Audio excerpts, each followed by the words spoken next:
देखो मित्रों, आज की इस क्लास में हम 20% कवर करेंगे। इसलिए आप नोटबुक लेके साथ में बैठ जाएं और खुद अपने नोट्स बनाते जाएं। ऐसे यदि आप पढ़ते जाओगे तो अंत में एग्जाम के टाइम भूल जाओगे इन धाराओं को। इसलिए नोटबुक लेके बैठ जाओ, खुद का नोट्स बनाते जाओ। आज की क्लास बहुत ही ज़्यादा महत्वपूर्ण होने वाली है। अपनी हर क्लास में आपको नए प्रश्न देखने को मिलते हैं, इसलिए इनको लिखते जाओ। इस बार एग्जाम में पूरे 10 में से 10% ही राइट करना है।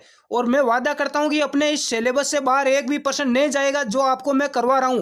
हमेशा आपको शाम को 7 या 7:30 बजे वीडियो मिल जाता है इस टॉपिक का। इसलिए चैनल को सब्सक्राइब जरूर कर लें। आज का पहला प्रश्न है, दहेज निरोध अधिनियम के अंतर्गत दहेज लेने वाले को कितने रुपए जुर्माने के दंड का प्रावधान है। दहेज निरोधक अधिनियम 1986 के अंतर्गत दहेज लेने वाले को कितना जुर्माना भरना पड़ता है। तो इस प्रश्न का राइट आंसर बी होगा 15,000 रुपये। बढ़ते हैं प्रश्न संख्या 2 की ओर। मैं ज़्यादा टाइम नहीं लूंगा बीच में, वीडियो को पूरा जरूर देखना, क्योंकि कल के 5 विजेताओं का मैं आज नाम अनाउंस करने वाला हूं। और आज भी एक बीच में प्रश्न पूछूंगा जिसका आंसर जो देंगे, चाहे पहले दो चाहे बाद में दो, 24 घंटे में आपको आंसर देना है। मैं 5 कमेंट लूंगा, आपके नीचे से कमेंट करना है और उनका नाम अगले ही क्लास में अनाउंस करने वाला हूं। इसके साथ में ही मैं, जैसे कि अपनी स्टडी टीम के द्वारा हर महीने 5 टी शर्ट स्टूडेंट्स को निःशुल्क होम डिलीवरी दी जाती है विजेताओं को। इस बार भी जिनके कमेंट आएंगे, हमेशा हर वीडियो पर पूरा वीडियो जो शो करेंगे, उनको भी 5 विजेताओं को निःशुल्क टी शर्ट दी जाएगी। टी शर्ट की फोटो आप देख सकते हैं, स्पोर्ट की टी शर्ट दी जाएगी। स्टडी एग्जाम एकेडमी का लोगो उस पर लगा हुआ होगा। तो मित्रों, प्रश्न संख्या 2 आपके सामने, आपने पढ़ लिया होगा। बाल श्रम संशोधन अधिनियम 2016 तथा बाल किशोर श्रम अधिनियम में किस अधिकार को जोड़ा गया है। ए सूचना का अधिकार, बी वोट देने का अधिकार, सी शिक्षा का अधिकार, डी है इनमें से कोई नहीं। अतः इस प्रश्न का राइट आंसर होगा सी, होगा शिक्षा का अधिकार। अगला प्रश्न, एकीकृत बाल विकास सेवा योजना किस वर्ष प्रारंभ की गई। इस प्रश्न का राइट आंसर डी होगा 1975 में शुरू की गई। बढ़ते हैं अगले प्रश्न की ओर। प्रश्न संख्या 4 है, बाल विवाह निषेध अधिनियम 2006 को कहते हैं। ए है Sharda act, B Nehru act, और सी है बालिका वधु एक्ट, और डी है इनमें से कोई नहीं। तो इस प्रश्न का राइट आंसर ए होगा, शारदा एक्ट कहा जाता है। अगला प्रश्न, भारतीय कानून में तेजाब से हमला करने वाले को कितने वर्ष की सजा का प्रावधान है। यदि कोई व्यक्ति तेजाब से यानी अमल हमला करता है, अमल से या तेजाब से एसिड अटैक यदि करता है, तो इस स्थिति में सजा का प्रावधान है 10 वर्ष। इसका राइट आंसर होगा वो बी होगा 10 वर्ष। अगला प्रश्न, आंगनवाड़ी सेवा का पूर्व नाम था। ए है बाल संरक्षण सेवा, बी शिशु सहायता सेवा, सी है समन्वित बाल विकास सेवा, और डी है इनमें से कोई नहीं। तो इसका राइट आंसर सी होगा, समन्वित बाल विकास सेवा आंगनवाड़ी सेवा का पूर्व नाम था। और आंगनवाड़ी की शुरुआत हुई थी 1975 में। आईपीसी 1973 की किस धारा के तहत 12 वर्ष से कम उम्र की स्त्री के साथ बलात्कार पर सजा का प्रावधान है। तो इस प्रश्न का राइट आंसर ए होगा मित्रों, धारा 376 AB के तहत। इसका थोड़ा ध्यान रखना इस प्रश्न का। बढ़ते हैं अगले प्रश्न की ओर। कल का प्रश्न था जो मैंने पूछा था आपको कि किस अनुच्छेद के तहत राष्ट्रपति फांसी की सजा को कम करवा सकता है। तो सभी मित्रों का लगभग राइट आंसर था अनुच्छेद 72 के तहत, अनुच्छेद 72। इसका सबसे पहले उत्तर दिया था लालू राम धेतरवाल ने। इसके अलावा बहुत सारे मित्रों ने दिया, कविता गुजर जिसका सबसे ऊपर आपको कमेंट मिलेगा, डिटेल से उत्तर दिया था, राहुल जाट, मनीषा गुप्ता, बेरोजगार युवा, रिनू राजपूत, दुर्गा शेखावत, सोनाली मीणा, हर्ष।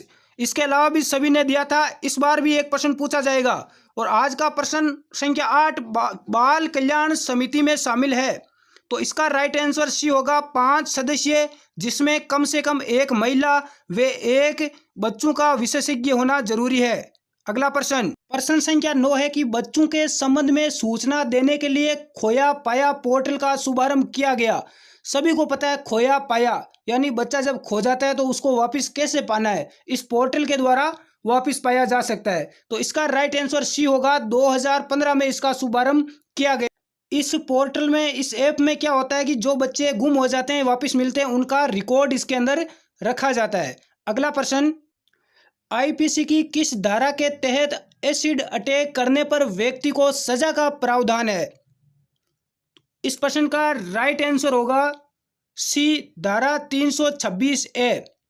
यदि सीधा आपको 326 दिया हो तो 326 होगा, अन्यथा 326 ए दिया हुआ हो तो राइट 326 ए होगा। प्रश्न संख्या 11, बाल अपराधियों हेतु निर्मित विद्यालयों में किस वर्ष तक के बच्चों को रखा जाता है? बहुत ही अच्छा प्रश्न है। ए है 12 से 16 वर्ष, बी है 14 से 18 वर्ष, सी है 13 से 18 वर्ष और डी है 18 से 21 वर्ष। तो इस प्रश्न का राइट आंसर ए होगा, 12 से 16 वर्ष तक के बच्चों को बाल अपराधियों हेतु निर्मित जो विद्यालय होते हैं उनमें इनको रखा जाता है। अगला प्रश्न, भारतीय बाल मजदूर औसतन कितने घंटे काम करते हैं? तो इस प्रश्न का राइट आंसर ए होगा, 12 घंटा ये काम करते हैं। अगला प्रश्न है, बाल अपराधियों के लिए निर्मित बाल सुधार गृह में कितने वर्ष तक के बच्चों को रखा जाता है? ए है 12 वर्ष, बी है 14 वर्ष, सी 15 वर्ष और डी है 18 वर्ष। इस प्रश्न का राइट आंसर सी होगा, 15 वर्ष तक के बच्चों को इसमें रखा जाता है। अगला प्रश्न है, किशोर न्याय अधिनियम के तहत बच्चों को खरीदने या बेचने पर अपराध हेतु कितने वर्ष की सजा है? तो इस प्रकार का यदि कोई व्यक्ति काम करता है तो इसमें 5 वर्ष की सजा का प्रावधान है। इसका राइट आंसर ए होगा, 5 वर्ष।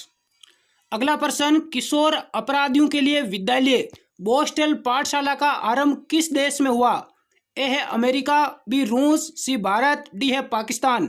इस प्रश्न का राइट आंसर ए होगा, अमेरिका में बोस्टल पाठशाला की शुरुआत। प्रश्न है, पोक्सो एक्ट के तहत अपराधी बालक का मामला किस न्यायालय में चलाया जाएगा? ए है सेशन कोर्ट, बी किशोर न्यायालय, सी है जिला न्यायालय और डी है सभी। इस प्रश्न का राइट आंसर क्या होगा? इस प्रकार का प्रश्न अधिकतर विद्यार्थी गलत करेंगे। इसका राइट आंसर बी होगा, किशोर न्यायालय में। अगला प्रश्न है, पोक्सो एक्ट के अंतर्गत किस आयु वर्ग तक के बालकों को शामिल किया गया है? ए 15 वर्ष, बी 16 वर्ष, सी है 18 वर्ष और डी है 21 वर्ष। तो इस प्रश्न का राइट आंसर सी होगा, 18 वर्ष। और आपके लिए आज का प्रश्न जिसका आंसर देना है कमेंट बॉक्स में। प्रश्न है, बच्चों के लिए चाइल्ड हेल्पलाइन नंबर है, बच्चों के लिए चाइल्ड हेल्पलाइन नंबर कितना है? वो हेल्पलाइन नंबर नीचे कमेंट बॉक्स में लिखना है। जो भी कमेंट करेंगे उनमें से 5 स्टूडेंट्स का कमेंट उठाया जाएगा और कल की क्लास में अनाउंस किया जाएगा कौन कौन तैयारी कर रहे हैं। और आज का अगला प्रश्न है आपके लिए, चिराली योजना का शुभारंभ कब किया गया? चिराली योजना महिला बाल विकास विभाग द्वारा महिला हिंसा की रोकथाम व महिला सशक्तिकरण हेतु चलाई गई थी और इसकी शुरुआत हुई थी। इसका राइट आंसर बी होगा, 26 सितंबर 2017। 26 सितंबर 2017 में इस योजना की शुरुआत राजस्थान में हुई थी, इसलिए ये महत्वपूर्ण है। और अंतिम प्रश्न है, किशोर न्याय नियम 2007 रद्द करके नियम 2016 लाया गया, इसमें प्रक्रिया है। ए है बच्चे को चिकित्सा सहायता दी जाएगी, बी है बच्चे को हथकड़ी नहीं लगाई जाएगी और सी है बच्चे को जेल अथवा लॉकअप में नहीं भेजा जाएगा। आप पुलिस कांस्टेबल बनने जा रहे हो, आपको इन नियमों का पता होना चाहिए। इसका राइट आंसर डी होगा, उपयुक्त सभी। ये सभी प्रक्रियाएं इसमें लागू होती है। इसके अलावा मैं आपको कुछ धाराएं बता देता हूँ, उनको लिख लेना आप कहीं पर। धारा 326, एक बार फिर रिपीट कर देता हूँ। 326 है, तेजाब द्वारा किया गया हमला, इसमें सजा 10 साल होती है। एसिड अटैक, धारा 326 ए, एसिड अटैक यानी कि कोई भी व्यक्ति जानबूझकर इसका प्रयोग करता है तो। धारा 326 बी, किसी पर तेजाब या रासायनिक पदार्थ द्वारा किया जाने वाला हमले का यदि प्रयास यदि कोई करता है तो धारा 326 बी, सजा इसमें 3 साल। इसके अलावा कुछ और धाराएं हैं। यदि मान लो किसी के ऊपर एसिड अटैक हुआ है, एसिड से हमला हुआ है, तो ऐसा व्यक्ति यदि मान लो डॉक्टर के पास जाता है और डॉक्टर इलाज करने से मान लो मना कर देता है, तो धारा 166 बी के तहत डॉक्टर को सजा होगी। इसके अलावा धारा 369, अगर कोई व्यक्ति किसी शिशु का अपहरण इस उद्देश्य से यदि करता है कि उसके अंग को वो बेच डाले, किडनियां वगैरह, आंखें वगैरह बेचने के लिए करता है, तो धारा 369 लागू होगी। इस प्रकार से आज की क्लास और ये वीडियो कैसा लगा मित्रों, कमेंट करके ज़रूर बताया करो। इससे हमारी टीम को मोटिवेशन मिलता है और हम आपके लिए और भी बेहतर प्रश्न लेके आते रहेंगे। पूरा सिलेबस आपको यहाँ पर निःशुल्क कराएंगे, बिल्कुल किसी प्रकार का कोई शुल्क नहीं है, निःशुल्क पूरा सिलेबस उपलब्ध होगा। नए हो तो चैनल को सब्सक्राइब करें, वीडियो को लाइक करें। मिलते हैं अगली क्लास में। धन्यवाद। जय हिंद।